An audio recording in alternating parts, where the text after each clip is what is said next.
Le buzz du room service. Coup de projecteur sur un talent, un événement, une personnalité de Bourgogne-Franche-Comté. Ah tiens Cynthia, j'ai apporté du piment, t'en veux ? Ah non, sans façon merci, non, c'est pas mon truc. Et puis alors encore moins à cette heure-ci. Enfin, faut savoir mettre un petit peu de piment dans sa vie. Oui, d'accord, on va bien trouver un autre moyen d'y arriver. Ah, t'es pas drôle. Tu veux pas tenter un défi ? Je mange un piment pour le room service.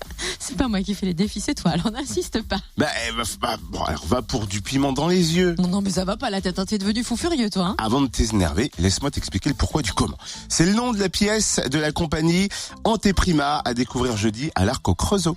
Une pièce qui raconte l'histoire et le périple notamment de Momo qui a quitté le Burkina Faso pour venir terminer ses études en France. Mise en scène par Antonella Amirante qui nous explique comment cette histoire touchante et extraordinaire est arrivée sur scène. Bonjour. Bonjour.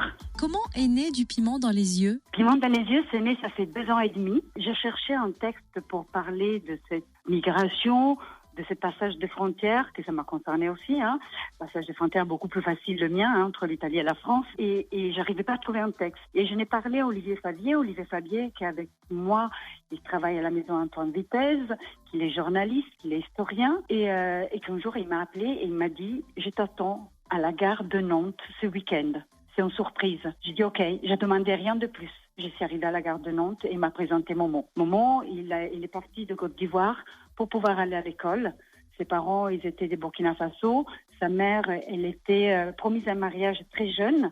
À l'âge de se marier, il rencontre ce qui va être le père de Momo.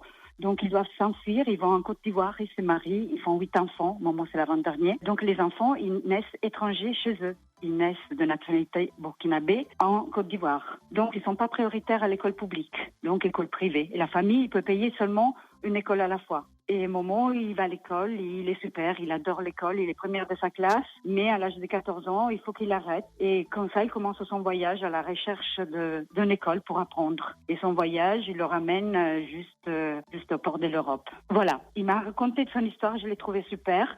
Je confiais cette histoire d'abord à Olivier Fabier, et il a pris son histoire d'une façon journalistique, qu'il a confiée à Simon Granja, auteur de théâtre. Je voulais pas que Momo il rencontre l'auteur au départ, parce que Momo il est trop attachant.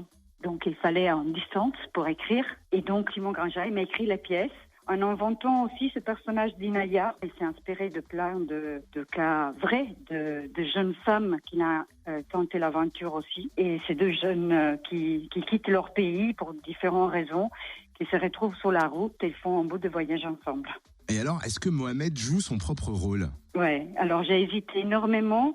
Dans la pièce, il a 4 personnages, 2 conteurs, et Inaya et Mohamed. Et j'ai commencé la distribution, j'ai distribué les 3 comédiens professionnels, et au moment de distribuer Momo, j'arrivais pas. Je n'arrivais pas à trouver un comédien qui pouvait l'interpréter jusqu'au moment où Momo il est venu à faire des ateliers avec moi, avec d'autres adolescents. Et là, je l'ai vu sur le plateau. Et je dis non, mais c'est lui. Et donc, on a décidé ensemble de faire cette autre aventure.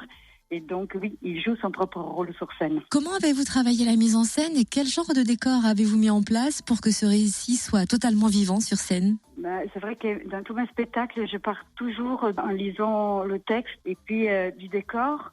Je dessine des décors qu'après je confie à Elsa Belenguier pour la réalisation. Et là, le décor, il est né dans une discussion avec Momo aussi. Je lui demandais, mais quel bagage t'avais pour faire ce grand voyage ? Il m'a dit, on n'a pas le droit d'avoir des bagages. La seule chose qu'on peut ramener, c'est des jerrycans d'eau pour la survie. Et donc, le décor, ça va être un grand mur de jerrycans, que ça va être un support pour la vidéo, pour la lumière, et ces objets qui peuvent être transformés pour devenir plein de choses différentes. Et petit donc. Wow. Merci Antonella Amirante, metteuse en scène, comédienne et traductrice. Rendez-vous jeudi soir à 20h30 à l'Arc au Creusot pour découvrir ce périple incroyable, ces périples incroyables d'ailleurs, celui d'Inaya et de Momo. Et si vous voulez un avant-goût de la pièce en vidéo, rendez-vous sur le www.larcscenenationale.fr. Allez vraiment le voir, cet extrait vidéo, parce que je pense qu'il va être décisif dans votre choix. Retrouve tous les buzz en replay. Connecte-toi. fréquenceplusfm.com